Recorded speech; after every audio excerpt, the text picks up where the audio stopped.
जय हिंद दोस्तों, स्वागत है आपका मेरे भाई आज के एक नए से वीडियो में यहाँ पर। और आप सभी जो हैं काफी ज्यादा चिंतित होंगे, स्पेशली जब शाम को ग्रेजुएशन का पेपर होता है उसके बाद से। आज हम बात करेंगे मेरे भाई एसएससी सिलेक्शन पोस्ट फेज 13 का जो पेपर होता है 10th लेवल 12th लेवल जो ग्रेजुएशन लेवल है उसके ऊपर में, कि पूरा पूरा एक्सपीरियंस क्या रहता है। मिक्स तरह की बातें सुबह से चल रही हैं, अलग अलग तरह के आपने वीडियोस देखे होंगे यूट्यूब पर। कहीं पर आपने ये देखा होगा कि पेपर कैंसिल हो गया, कहीं पर आपने एडमिनिस्ट्रेशन का फेलियर देखा होगा, कहीं पर आपने बच्चों की परेशानी देखी होगी, कहीं पर आसान पेपर 10वीं का देखा, वहीं पर ग्रेजुएशन का टफ पेपर देखा। बच्चों के मन में काफी तरह की मेरे भाई सवाल हैं। तो ये वीडियो एक पूरी अपने आप में समरी है कि आज पूरा दिन क्या हुआ है, क्या हमें इतनी आसानी से जजमेंट पास कर देना चाहिए या वाकई में यहां पर चीजें गलत हो रही हैं। सारी बातों के ऊपर एक एक करके चर्चा करेंगे, तो वीडियो को शुरू से लेकर के अंत तक देखिएगा। सबसे पहले हम बात करते हैं एसएससी फेज 13 एग्जाम की। जैसे कि आपको पता है कि पहले एसएससी का पेपर टीसीएस लेता था और अब ये जो पेपर है ये एडिक्विटी शुरू कर रहा है। तो अगर फेज 13 का पेपर एडिक्विटी कर रहा है तो आने वाले जैसे सीएचएसएल है, सीजीएल है, बाकी सारी पेपर भी एडिक्विटी ही करेगा। ठीक है। और क्वेश्चन के शफलिंग के लिए वो थोड़ी एआई का मदद भी ले रहा है कि सही तरीके से क्वेश्चन सफल हो पाए और एक ही शिफ्ट में क्वेश्चन हमारे ज्यादातर रिपीट ना हो। ठीक। अब इसमें सबसे पहले अगर हम बात करें यहां पर, तो सबसे पहला है कि एग्जाम सेंटर की हालत। ठीक है। ये हालत मैं तो नहीं बताऊंगा, ये बच्चे ही बताएंगे। क्यों? क्योंकि वही पेपर देने गए थे। तो जिस तरीके से मेरे पास बच्चों ने कॉल करके बताएं, जो मैसेजेस करके बताएं, उसमें सबसे पहले अगर हम बात करें तो एक बच्चे का ये कहना था कि सर जो वो पेन दे रहे हैं वो काफी सस्ते का पेन दे रहे हैं, एक एक रुपए दो दो रुपए वाले पेन दे रहे हैं, जिससे रफ करने में बहुत दिक्कत हो रही है और इसके कारण यहाँ दो दो तीन तीन पेन खराब हो जा रहे हैं। हालांकि देखो बहुत छोटी बात है, लेकिन मेरे भाई यहाँ पर ये बहुत गंभीर से लिया जाना चाहिए, क्योंकि एक एक सेकंड पेपर में बहुत कीमती होता है। कोई बच्चा अगर क्वेश्चन सॉल्व कर रहा है, उसका पेन नहीं चल रहा, तो सिस्टम की फेलियर है, उसकी फेलियर नहीं है। और सिस्टम के फेलियर के चलते वो नुकसान क्यों सहे? तो यहां पर सबसे पहली बात ये हो गया।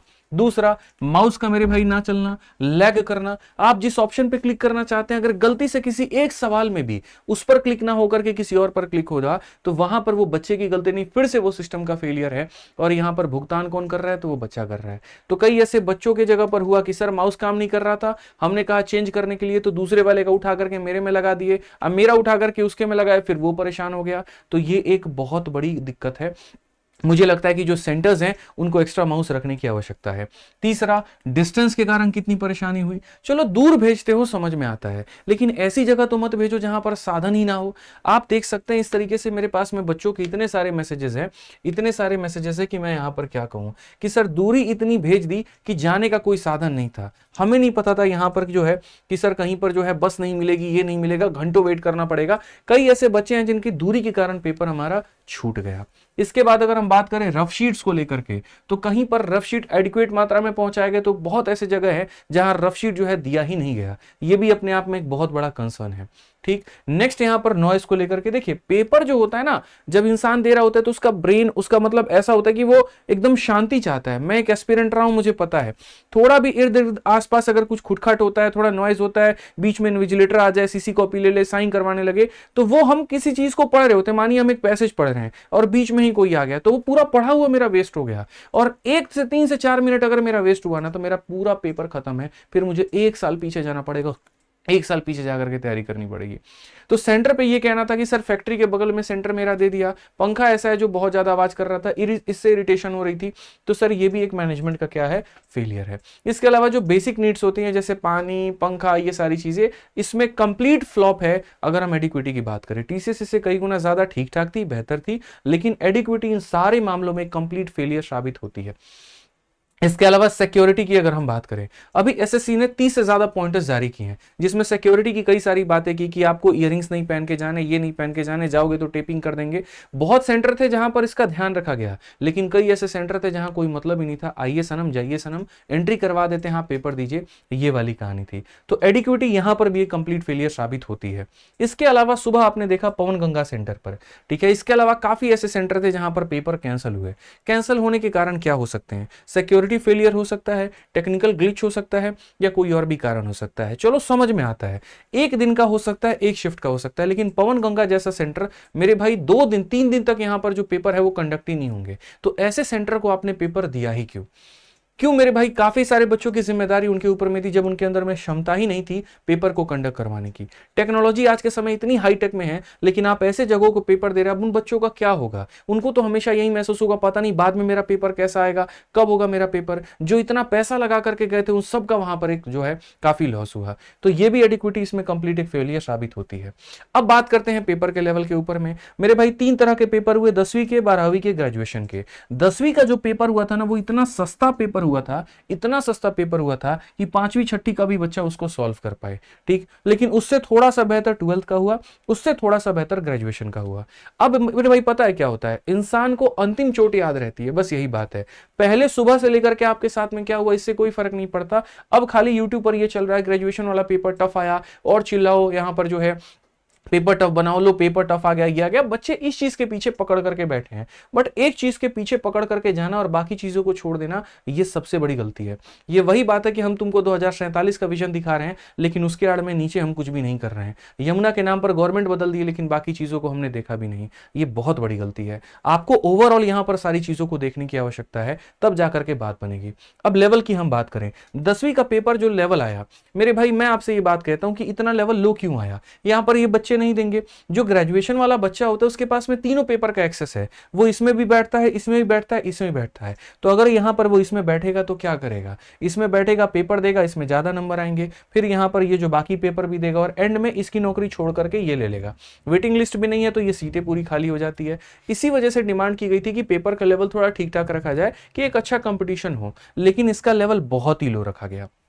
ठीक, तो अगर हम बात करें एडिक्विटी और टीसीएस के मैटर में, तो मेरे भाई देखो, मैनेजमेंट के केस में तो एडिक्विटी बहुत ही पुअर है, बहुत ही ज्यादा पुअर, यहां पर टीसीएस ही जीत जाती है। लेकिन जब बात पेपर के लेवल की आती है, तो पेपर के लेवल में इन्होंने एक तो 10वीं में बहुत ही खराब दिखाया और ग्रेजुएशन में बहुत ही अच्छा दिखाया। क्या टीसीएस का भी अच्छा पेपर सेट नहीं कर सकती थी? ऐसा बिल्कुल भी नहीं है। टीसीएस इससे लाख गुना ज्यादा पेपर सेट कर सकती थी, उसको कमांड नहीं दिया गया। क्योंकि अगर आपको नहीं पता तो बैंकिंग का पूरा पूरा पेपर टीसीएस कंडक्ट करवाती है, और टीसीएस में अगर आप बैंकिंग के क्वेश्चंस देखोगे तो आपके दिमाग के पर खर्चे उड़ जाएंगे, लेकिन वैसा कमांड नहीं था। चलो ठीक है, एडिक्विटी अगर पेपर कंडक्ट करवा रही है, ग्रेजुएशन में उसने बहुत अच्छे क्वेश्चंस पूछे, जिसके कारण बच्चे मेरे काफी ज्यादा परेशान भी हैं। उन्होंने ऐसे लिखा कि सर हमारा मैथ्स में प्रोबेबिलिटी पूछ दिया, स्टैटिस्टिक्स पूछ दिया, वेरिएंस से क्वेश्चन पूछ दिया, मॉड से क्वेश्चन पूछ दिया, लोगरिथम से क्वेश्चन पूछ दिया, रीजनिंग में टीएसडी लगा दिया। ये सारी चीजें मैं मानता हूं। अब मैं तुम्हें यहां पर ग्रेजुएशन के पेपर की सच्चाई बता रहा हूं। देखो मेरे भाई, यहां पर मैं मानता हूं कि ग्रेजुएशन के पेपर का लेवल अच्छा है, लेकिन इसको लेकर के वाकई में पैनिक करने की जरूरत भी है। ठीक है, मैं आपको थोड़ा सा पेपर टफ आता है, आसान आता है, इसको लेकर के थोड़ा सा है ना, मैं सिनेरियो आपके बीच में क्लियर करता हूं, ताकि ये जो माहौल बना हुआ है, ये जो डर का माहौल है, ये थोड़ा कम हो जाए। देखो, जब पेपर मेरे भाई आसान आता था पहले, तो 100 सवाल में 80 इजी होते थे, 18 मेरे भाई मॉडरेट होते थे, गिनती के 2-4 सवाल ही ऐसे होते थे जो टफ होते थे, जिसको लेकर के यूट्यूब पर सारे लोग कराते थे। इसके कारण मेरे भाई यहाँ पर क्या होता था, कट ऑफ जो होता था वो बहुत ज्यादा चला जाता था, और ज्यादा कट ऑफ देखने के बाद में एक बच्चे को ऐसा लगता था कि एसएससी में अगर मुझे सिलेक्शन लेना है तो मुझे 90%, 390 नंबर का 90%, लगभग मुझे 95% इतना स्कोर करना पड़ेगा। वो ये सोचता था कि ग्रेजुएशन में कभी मेरे इतने नंबर नहीं आए, 12th में कभी मेरे इतने नंबर नहीं आए, तो एसएससी में कहां से लेकर के आएंगे। और इसके कारण जो ज्यादा जो रिपीटर्स होते थे मेरे भाई यहाँ पर, जो अप टू डेट नहीं रहते थे, जिनको एक तरीके से नॉर्मल क्वेश्चंस के ऊपर में प्रैक्टिस हो गई थी, पीवाईक्यू के रटे रटाए सवाल याद हो गए थे, उनके मेरे भाई सिलेक्शंस की संभावना बढ़ जाती थी। कोई ड्यूटी कर रहा है, 1 महीने का ऑफ लेगा, रिवाइज करेगा पीवाईक्यू, आदत हो गई, जाकर के पेपर दे देगा। ठीक, लेकिन अगर मान लीजिए पेपर जो होता है थोड़ा टफ होता है, थोड़ा अच्छा होता है, जैसे मान लीजिए 50 क्वेश्चन आसान आ गया, 40 मॉडरेट आ गया, 2 के जगह 10 ही क्वेश्चन आ गया, तो ये 10 क्वेश्चन ऐसा नहीं है कि सिर्फ आपके लिए टफ है, उस एग्जाम में बैठे हर विद्यार्थी के लिए टफ है। समझ रहे हैं? एक स्टूडेंट, एक भाई था, मेरा दोस्त था यहाँ पर, प्रतीक नाम था उसका, और मेरे भाई उसने काफी सारे गवर्नमेंट एग्जाम निकाले थे, तो उसका एक बड़ा प्यारा सा लाइन मेरे को याद आता है कि भाई सुनो, अगर पेपर टफ आएगा ना, तो उस हॉल में ऐसा नहीं है कि वो क्वेश्चन मेरे से नहीं बनेगा, बैठे मौजूद हर व्यक्ति से नहीं बनेगा।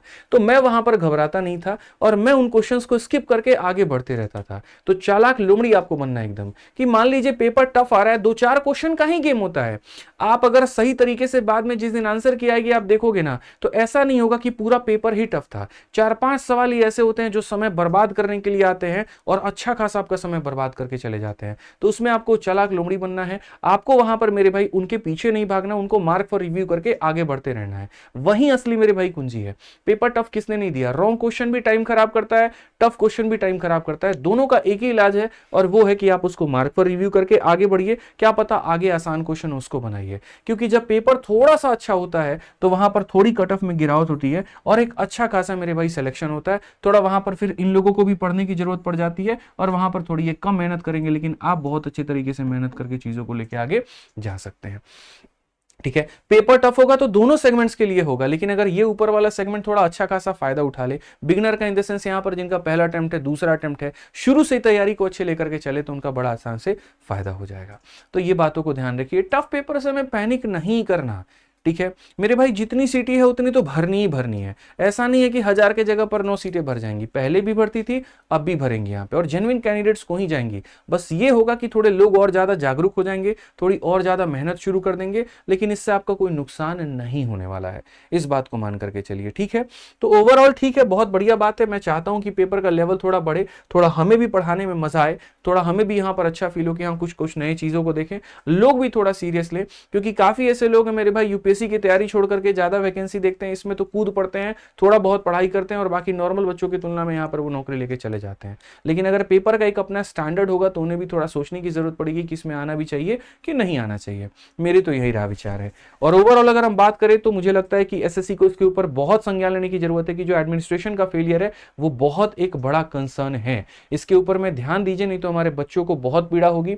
और इसी तरीके से रहा तो अभी एसएससी में तो मेरे भाई मल्टीपल लेवल्स पर पेपर होंगे, टीयर 1 भी होगा, टीयर 2 भी होगा, लोगों की संख्या भी ज्यादा होगी। तो इतना ज्यादा मेरे भाई सारी चीजों को बच्चों को बहुत परेशान करेगा। ठीक है, बाकी बच्चों आप लोग चैनल को सब्सक्राइब कर लो। ठीक है, इसके ऊपर मैं बैक टू बैक में नोटिफिकेशन लेकर के आता रहूंगा, बैक टू बैक बातें लेकर के आता रहूंगा। और इसके अलावा कोई ऐसी चीज है जो मिस हो गई है, जो आप जानते हैं, आप बताना चाहते हैं, आप वीडियो के कमेंट बॉक्स में बता सकते हैं, उसके ऊपर में भी आवाज उठाई जाएगी। ठीक है, बाकी आज के लिए इतना ही, मिलेंगे अगली वीडियो में। जय हिंद।